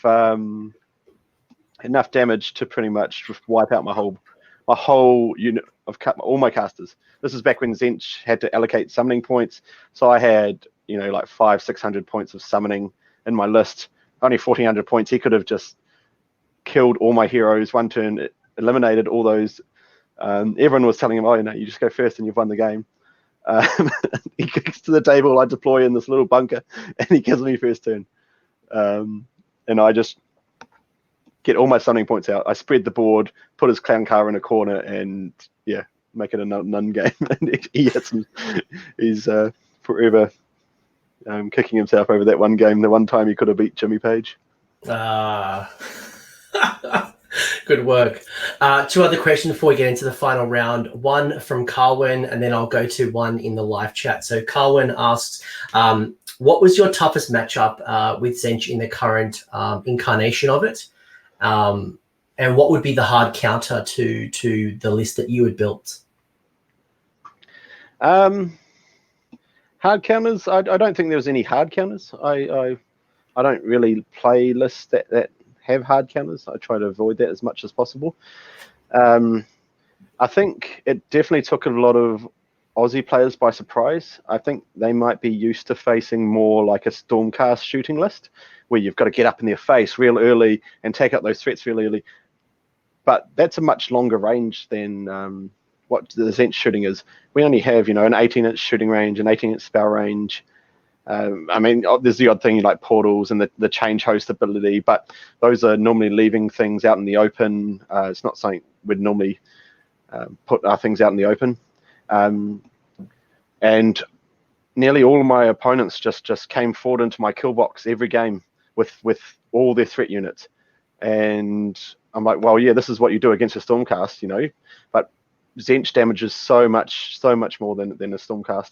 You can't come into their damage box like that, you've got to wipe out the screens first. So you've got to have that long range ability to, so war clans, you're sending in a unit of 3 pigs or something to wipe out as much chaff as screen as possible, and then following through, kind of torpedo hammer where you buff one unit and you wipe screens, and then you wipe screens until you kind of break open that backline, and then that's when you go for the kill. So I really think the damage took a lot of Aussies by surprise. Yeah, I think it's been a while since we've seen the change host, and certainly the type of build for the change host. Most people are very familiar with pinks. It's probably been a while since they played against the horror build, but I don't think I've ever seen a flamer in Age of Sigmar. I think the last flamers I saw was in fantasy, so I think it's caught a lot of people by surprise, and it's asked new questions for people's list building and play style. Yeah, I think it's going to take a little bit of time to adapt, and a lot of complaints are going to be had over these lists, obviously, because they're going to do so well until people can adapt. But I definitely think that cities, OBR, there's a lot of kind of long range lists that can do enough damage, or even war clans, big war, clear out those screens with some, you just got to trade up, trade your units for some screens, and then get into the back lines. Yeah, fair call. Dan Mitchell's also asked, there's a lot of rage online with Zench. What's your views on it? Is Zench broken? Is it a negative play experience, or do players just need to adapt to the new meta? Or is it a bit of both? It's definitely a bit of both. I think anyone who thinks there is no power creep at the moment is a bit crazy. There's definite power creep. If you're not playing a book in the last year, you're kind of definitely having a harder time of it. But if you are playing, with the book releases coming so hot and heavy now, I don't think that power creep is as much as a problem as in the past, where we'd only have one book every 3 to 6 months, and that book would dominate for another kind of 3 to 6 months. I think cities have the tech to take them out. I think OBR can possibly do some work with crawlers, but yeah, once people adapt a bit more, there might be the odd. But Zench obviously has a lot more than just chain shows coming, and you're going to get them adapting as well. You've got a lot of melee and melee goodness in the Zench book, especially with STD being able to be taken. And so I think the top Zench lists are actually going to be more mixed arms. You're going to get some long range magic and shooting combined with some really nice melee units such as Marauders or Chaos Knights, Enlightened, and I think that those are going to be the top lists. Yeah, no, great call. The last round was game 6, which was focal points using the verdant landscapes, which I believe is no realm effect from memory. We know that you were on stream again. This is round 6 against Simon Hall, who is playing Cities of Sigmar, and I think caught a lot of people by surprise. They thought it'd be like a Hallow Heart or a Tempest Eye on the top tables, but it was actually Hammer Hall. Yeah, what a lovely list. He had so much. Like when I build lists, I don't build lists. I build strategies. And you can look at his list and you can see, well, this list has strategy in it. He's got the bridge, he's got Phoenix Guard, he's got Hurricanum, all just piling over that bridge, hitting your front line with the Phoenix Guard, piling in twice. The Frost Phoenix is moving 16 inches and hitting your front line, piling in twice. Two units of Shadow Warriors. 2 Shadow Warriors to shoot off your screens so that the Phoenix Guard have a nice just pile through. He had a storm, the Prime in the sky, so he's coming down and kind of using his mace in conjunction with Chain Lightning for AoE backline damage. Oh, it's just such a nice list.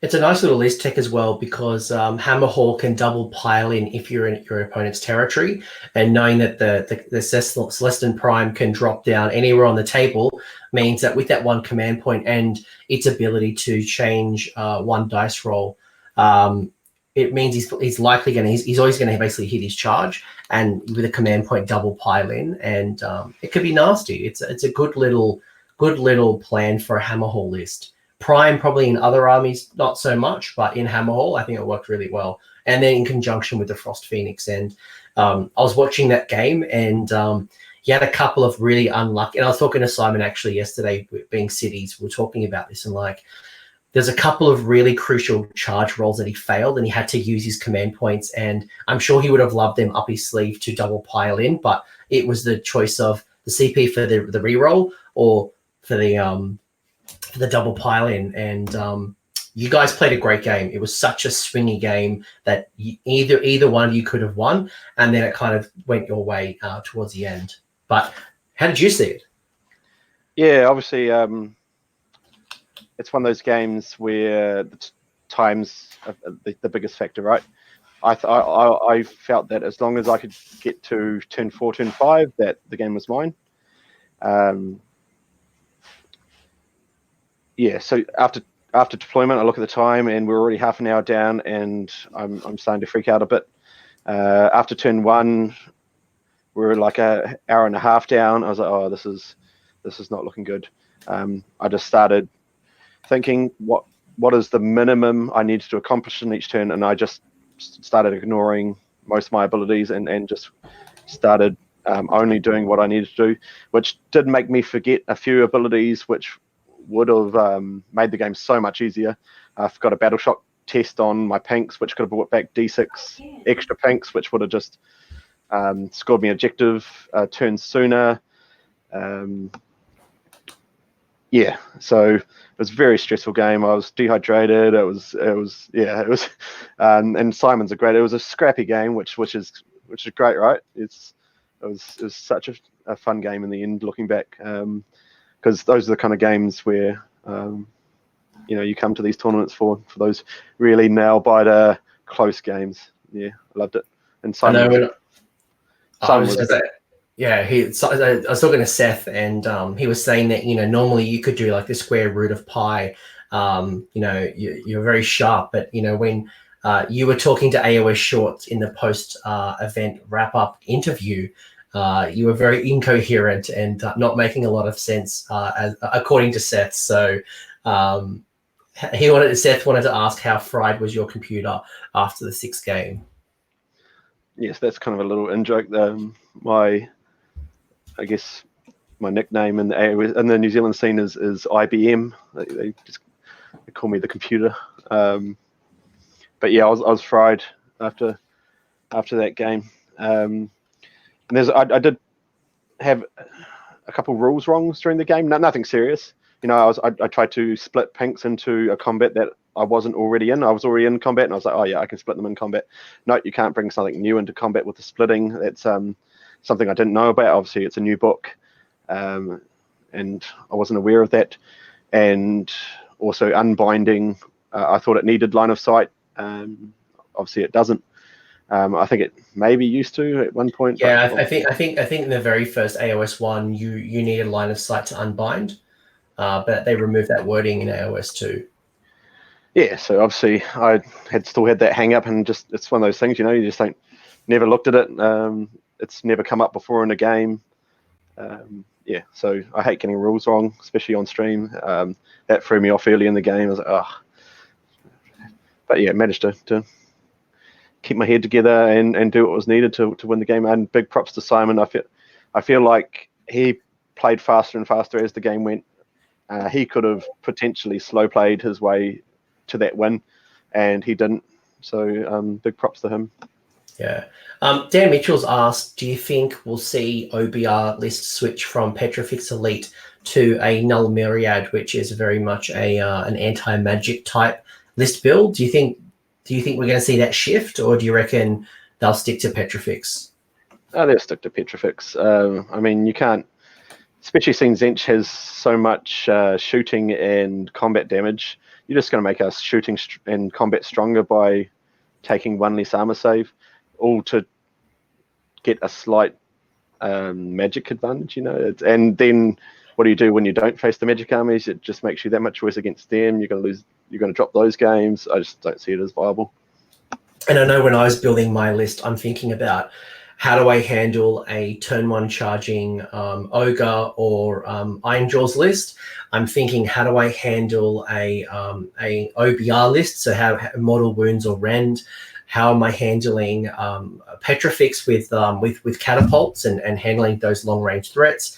I'm thinking about mortal wounds from Skaven. I'm thinking about Zench. I'm thinking about KO. I'm thinking about, there are so many, and I mentioned right at the start of the stream, this feels very much scissor, paper, rock. I could build down one route and try to handle a Slanesh, but by going down too much of that route, I'm probably going to be exposed by a Stormcast shooting list or, like a high movement, high wound Legion of Grief list. I think it's a really good point. Speaking of Slanesh, Chris, sorry, go on. Yeah, I don't like that kind of play. Obviously, I'm very calculated. I like to have all-round lists, something that can. I pretty much sit there and I pull out all the top lists at the time and make sure I have something that can take pretty much anything out. You always should have a strategy to face everything. I don't like not having a strategy, but I mean it's a viable strategy, right? To come in and place the paper scissors rock. You could get all the good matchups, and that could get you the victory in a tournament, especially if they become so prevalent. Maybe if half the scene's playing Doc, then yeah, maybe. Yeah, definitely something to consider. Yeah, because I think there was something like, I think there was almost double the size of the OBR lists at LVO. I think it was like 30 or more. While you're sipping that drink, I know Christopher Schultz, I think Chris has said, how do you guys feel about Slanesh as a competitive faction? Do you think it's still strong in this current adjustment after the FAQ? Yeah, I think they're strong. I think they've still got their double pile-on ability. They were winning a lot of games without needing the summoning points, and that's what's been hit hardest, I think. So I think they've still got their core abilities. They're fast. They double pile in. They generate lots of CP points. Yeah, I definitely think they're still viable.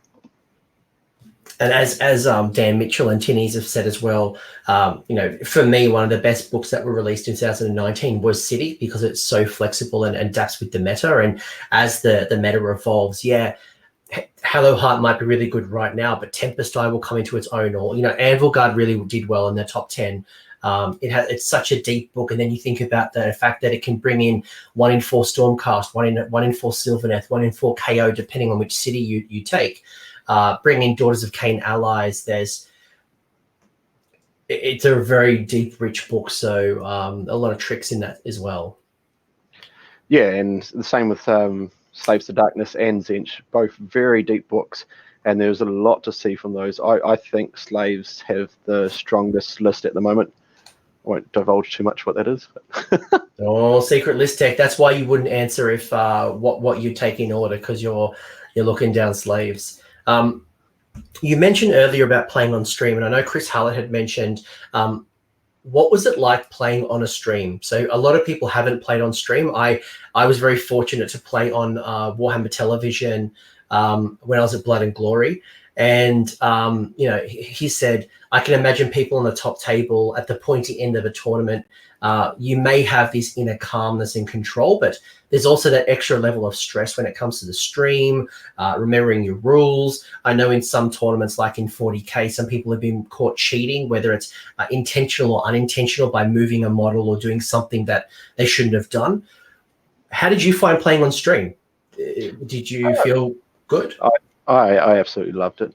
Like, I got off the stream afterwards and looked on some Discord servers and that, and my mates back home and their wives and that have me up on the big screen, and they're watching me and supporting me, and that feeling is amazing, and having that opportunity is really big props to Rob for putting me on stream. Yeah, love it. Did you were you more conscious of what you did? Did you even think about the stream at all? Like, were you? Is it just there? For me, it was just there. Definitely, I felt affected my opponents more. We had Dalton. He was kind of looking up his spell castings every time. You know, he's making sure he's not getting anything wrong.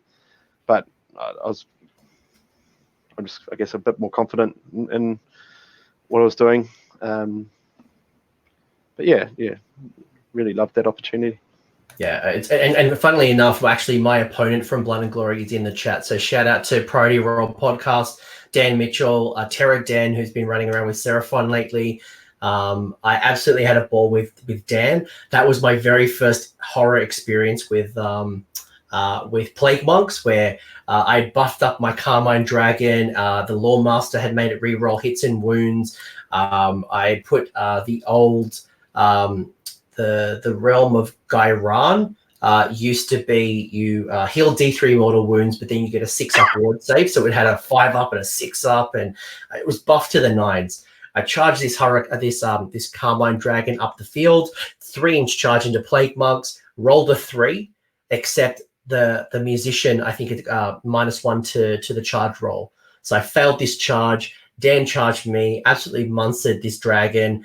It did some damage, and those mortal wounds got thrown back because of Death Frenzy. So he was the first person to absolutely give me nightmares with Plague Monks. So thank you very much, Dan. I love your work, and go check out Priority Roll Podcast. He's doing some really good stuff. Another question I had from Charles Black. He's raised a really interesting point, and one of the things that you had potentially an advantage on was that you got to run a book pre-FAQ. So the FAQ for Zench and Caradron haven't dropped yet, and traditionally most tournaments don't allow you to do so. So Charles has said, do you believe tournaments should allow battle tomes before an FAQ is released? This year, he felt that he was generally supportive of that, but he may feel wrong after reflecting on the results. What are your thoughts on running around books pre-FAQ? Well, I mean, if you've got, the big issue is the war scrolls aren't on the app if the book's dropped. If the book's dropped, the app's normally updated. It doesn't give your opponent much chance to look up what you're playing. I think that's the biggest issue with not playing the latest released, is it's less accessible for your opponent to know your rules. But yeah, and given that letting it in, obviously it's something that people have less time to prepare for.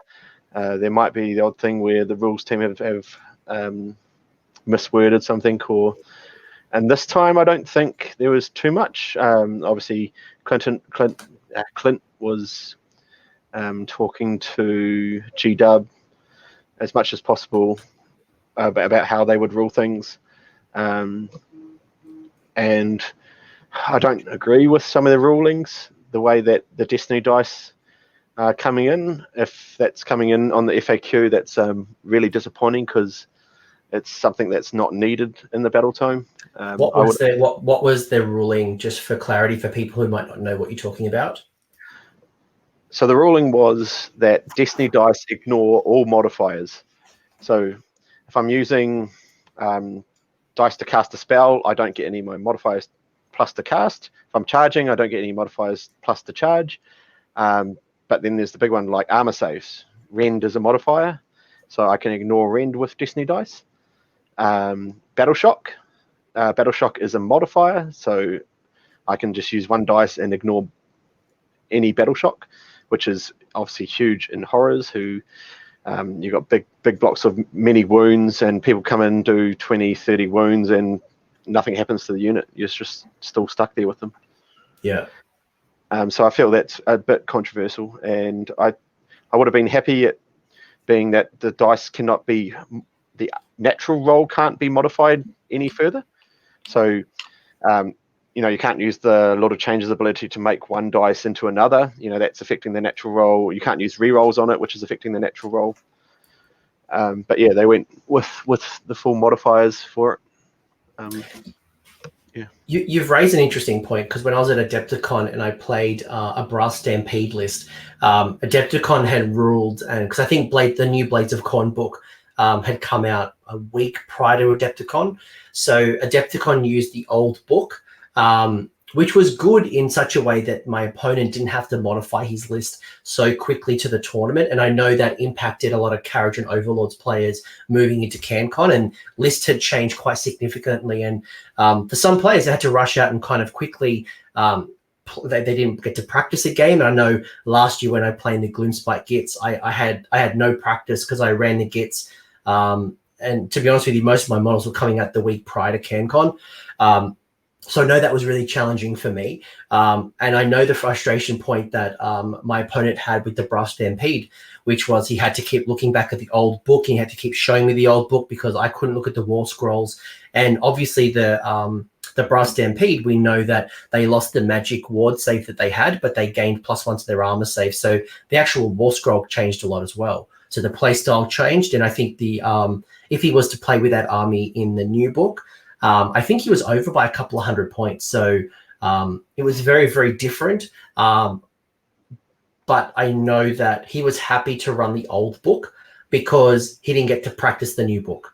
But I also know it was very frustrating. So it's interesting to hear your side. I know I let Beasts of Chaos players use the new book in my second last Sydney GT, and there was no issues. The FAQs didn't change anything.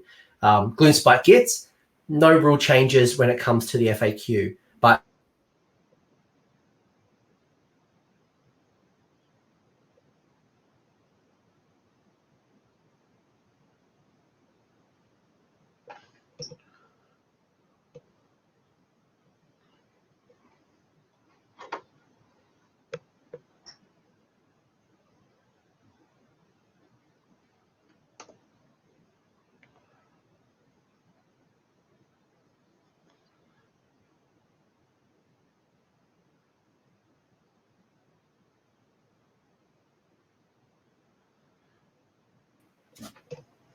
sorry, I just dropped out. Oh, good. So we might reflect on some of these moments and realize that maybe the ruling was maybe it was okay, maybe there was no issues in the end with the FAQ, but it's interesting conundrum. It's really interesting to see an event, and I think it was the right call, and we just accept it. Yeah, obviously it gives players like me an advantage. I don't play outside tournaments, so I don't need a lot of games to prepare. So these players who need to learn the lists and play them a lot to learn how to play them, maybe they don't do as well at the tournament taking a new list, but I only play at tournaments, so I can normally just pick up whatever and play it to a high level. And I think players like me are the ones who get the most advantage for the book releases close to the tournament. By the way, the chat was really excited that for like 30 seconds I dropped off and they thought you were taking over the channel. So, so Jimmy, look, Liam's not here. Maybe you're now the official. You've won CanCon, so the official prize is you are now my official co-host. I'll let Liam know that to hand in over his equipment and to give me back his access pass to the channel. Yeah. Rocco,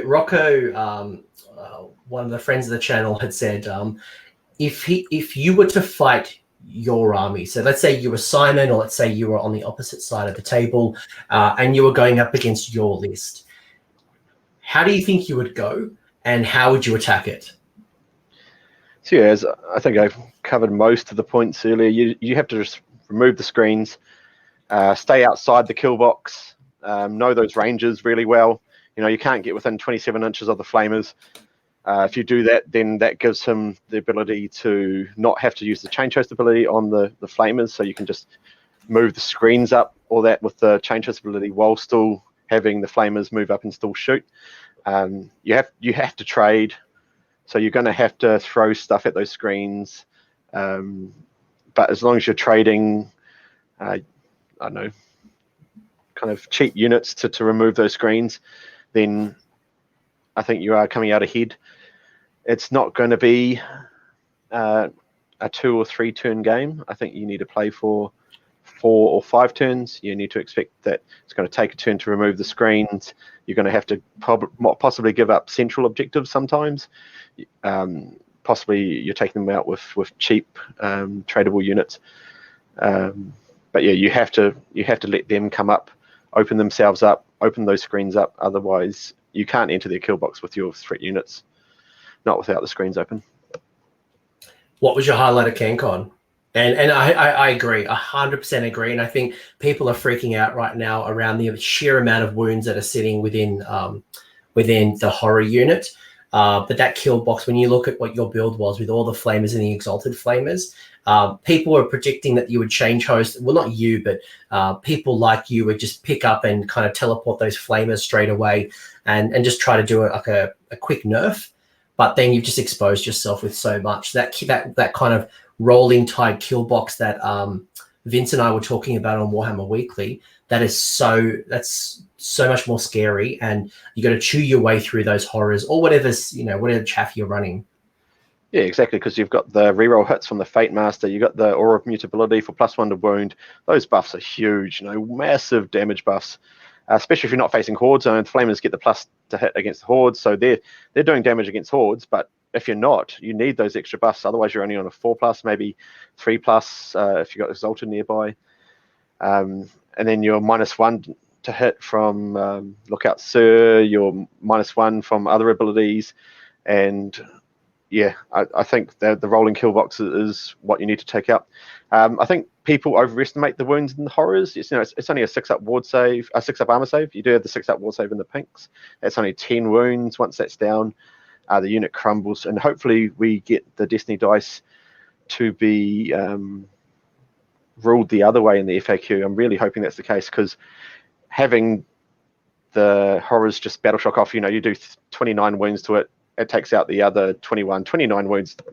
Nearly every single threat unit in the game can do 29 wounds. It's not a lot, especially against a 6-up armor save. So I think people, especially Simon, I think he was a little too scared of the amount of wounds, the horror. I know I'd hit them with a Dark Fire Portal and then resurrected 6 to add another 30 odd wounds to the unit, which was what I had to do to win that game. But I think she kind of shied off from really digging into that unit early, and I think that cost him. I think he could have dug into that unit a bit earlier and gotten through it. I think the challenge that people are thinking about now is that, when Change Host was really strong in the previous book, you could a unit could only capture one objective. You weren't able to control more than one objective. But now you have this unit of horrors, and watching your stream, it's so beautiful where the horrors can hold one of their backfield objectives, and as you've kind of charged up the board, you can keep growing. And I know Simon didn't want to kill some of those pinks because you'd keep growing within combat and have more models around the objective. So it's an interesting conundrum and something that people need to start thinking about. And do I want to kill? If you're going to kill them, you got to overkill them. I think that's you can't just kind of split a couple attacks and hope for the best. You've got to really kind of almost like what you do with a Death Army, and that is put everything into it, so there's no chance of regeneration. Yeah, obviously it was Gyran, so Life Swarm was healing D6 models back, which was very in my favor. But you take that away, it's maybe people still run Life Swarm for the D3, but then you've got Fold Reality, but that can be a bit risky. On a 1, you lose the whole unit. So how often are Zench players going to take that risk? Only if they absolutely need to. And then the pinks have to die first. So the banners are dying after 10 wounds in a 10 wound unit. And then the resurrection's gone. It's really not as scary as people think. They do fall over very, very easily. Yeah. probably kind of wrapping this up, and this has been a really cool show. I've learned a lot from you, and it's interesting listening to the mind of a very competitive player and a successful player. You know, you've won Masters in New Zealand, you've won the world's largest Age of Sigmar event, you've done well with multiple factions. It's not just you are a one-trick pony with one army. So if I was going to be wanting to be competitive in my next event, if I want to win the event, how does Jimmy build a list, or what advice would you give to me in order to better my performance, or even build a really good list for the next event? I think you've got the main points covered. You know, you just have to look at what's out there. You know, what's doing really well. What are the T1 kind of lists at the moment? But you're looking into T2 too. What kind of crazy stuff do people bring out of the Tier 2 armies? And it's just a lot of prep. I was putting in a good 10 to 20 hours a week, kind of just talking to players, making sure that I knew every ability. There's going to be no surprises. And it's one of those games where the more thought you put into the game, the more you get out of it. You know, there's just lots of small interactions. There's, like charging past units, using a secondary unit to increase your movement off a unit. Just so many small interactions that you can learn from in this game. And I think the more thought you put into it, you definitely get more out of it.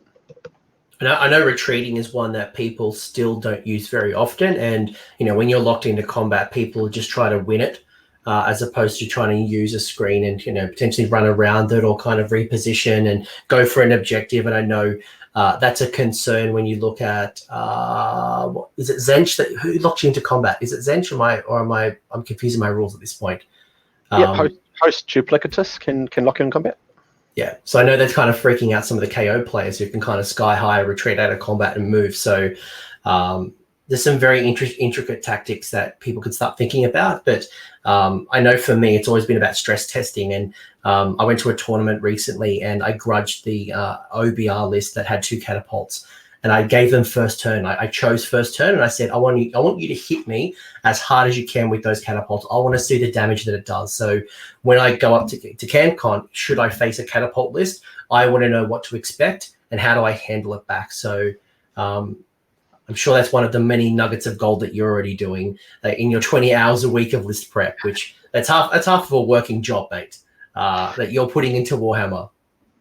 Yeah, it's just kind of obsessive nature of me. You know, I can't not think about something, especially, you know, in the weeks coming up. You're just going over it in your head. You're going over your lists in your head, and you're thinking, oh, what are the possible situations?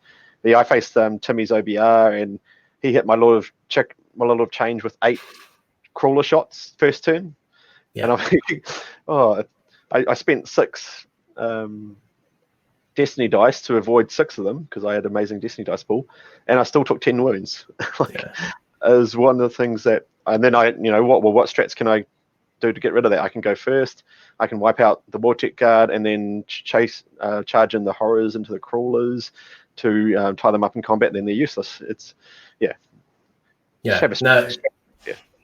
I know Liam kind of, I played against Liam's double catapults, and he used a once per turn shot to delete my Hurricane, no armor save. And I'm like, shit, 1, I didn't know that could do that.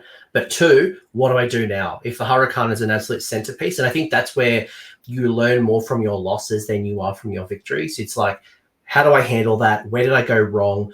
What could I do differently? Do I have the tools currently in my disposal, or do I need to start thinking about something different? And I saw Sean Bates on Twitter today just talking about, you know, potentially the Stormcast Endless Spell, the Hammer Cyclone is like, that could actually be really good, you know, in combination of handling those catapults, making it a -1 to hit within 6. And I chimed in and said, you know, throw the Lord Arcanum in there and extend that range by D6. And all of a sudden you start finding new answers to a problem that you weren't previously addressing. So it goes to my earlier point. You know, I don't make lists, I make strategies. And it's a list that, you know, do you have enough strategies to take out everything, or do you not? Do you have a particular phase that you want to win in? People say that Age of Sigmar is a movement game. Is movement important to you, or is there another phase that is equally important?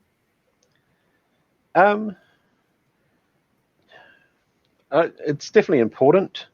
Obviously, if you don't have movement, that's a weakness in your list. It's something that your opponent can take advantage of. Why would you not just take a bit of movement and plug up that weakness?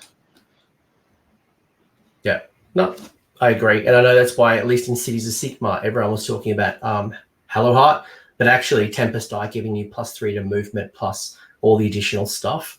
I think that's where the secret list tech is right now. And or even Living City, where you can start moving around, sideboarding, and then still using your Shadow Warriors. So some super interesting builds. I'm really excited. Who knows what the elves are going to do when they drop in? You can only imagine that Techless are going to bring the magic into the game. Who knows what the Sons of Behemoth are going to do? Who knows what the Seraphon are going to do? Obviously, Masters of Magic when it comes to the Slans. They could bring a whole different perspective to this game, and we may be playing Magic the Gathering in Age of Sigmar. We could be just throwing spells everywhere. Yeah, it's the range meta is definitely looking strong, but I think stuff like Slaves to Darkness have answers to that. So looking forward to busting out the Slaves of Darkness against some of these ranged Magic lists or ranged lists. Oh, that's great. That's great. Is there any other advice you'd give me or another player if I want to be Jimmy? If I want to be the master, at least defend you, I need to be able to raise my fort and hopefully fight for the honor of Australia when you guys come over. So don't give me any fake news here. No fake news. What's your one advice? I didn't play in the Trans-Tasman Cup this year, so I'm going to come back. What can I do to at least get a win over you guys? I think the only way to do that is to come over and experience our scene, get some New Zealand competitive scene in you, and I think it would really help you grow. I think it worked for Hayden, not for Liam this year. He did go over to Notorious GT, but it didn't work this year. But, mate, it has been an absolute pleasure having you on this stream. I know it's a little bit late in your neck of the woods. I do really appreciate it. Is there anyone you want to shout out, anyone you want to, represent the boys in New Zealand or Oh yeah, this is too many. Shout out to Timothy Lynn, my boy. This is the Tron Hammer shirt here. Notorious, the Shawns, they're amazing. Everyone in New Zealand who watched the stream, there's just so much support that came through to me. Just absolutely amazing. Maddie Watkinson helping me with we did a lot of list tech with the Zench box dropping so close to the event. I borrowed a bunch of horrors off certain players because I think my list was 42 models, but I took over 170. That's a lot of models to borrow, mate. That's not just a couple. No. I had 40 odd blues, so I extended that to 70. I think borrowing a few blue horrors. So Stephen Morris and Daniel Fox for lending me some extra horrors. It was a bloody good time, and look forward to it next year. No, you did an absolute great job. Well done. I've learnt a lot. I hope everyone who's listened to this stream, either on YouTube, Facebook, or on podcast, has picked up a few things. We're listening to the guy who won the world's largest Age of Sigmar event, a man who practices 20 hours a week, thinking about Warhammer, sleeping Warhammer, eating Warhammer. Hopefully you didn't eat too many models or dice. I want to give shout outs to my lovely Patreons who really help this stream keep me alive, doing a lot of cool stuff. Now that CanCon is over, I can hopefully wrap up some of my my outstanding faction focuses. So still got to do one for Slaves of Darkness. Going to have Seraphon coming up. Going to have KO. We've got Zench. We've got the new Wrath of the Everchosen coming up. So shout out to Kenny, to Tyler, to Reflex Dog, to Training. We've got Stavros. We've got Cow Spawn. We've got Matt Presley, Dwight. Some new patrons have come on, Michael and Sergi. There's so many of you guys. You guys are absolutely awesome. I do love and appreciate every single one of you. Thank you for your help. The Azir Weekly is an awesome, not only a patron, but someone who does really great content. So check them out as well. Look at that. We're showing off our hammers. So Yep. So these are the CanCon trophies. Love it. Love it. Guys, thank you very much. You are on Twitter, but you're not using it very often. Maybe you can pick up, now that you're a superstar celebrity, winning CanCon, not from being on this show, but now you might do some secret Let's Tick with you. I'm on Twitter. I don't think I'm pretty sure you're on Twitter, but you haven't used it in about 2 years. But I'm preparing for some tournaments going over to America in the middle of the year, so maybe we'll secret Let's Tech, and maybe you can help me knowing that I won't be competing against you, or at least not yet. Yeah. Yeah. Cheers for having me on the show. Thanks very much. We're going to end the stream. Roll lots of sixes. Good luck, everyone, and thanks for the chat. See you guys.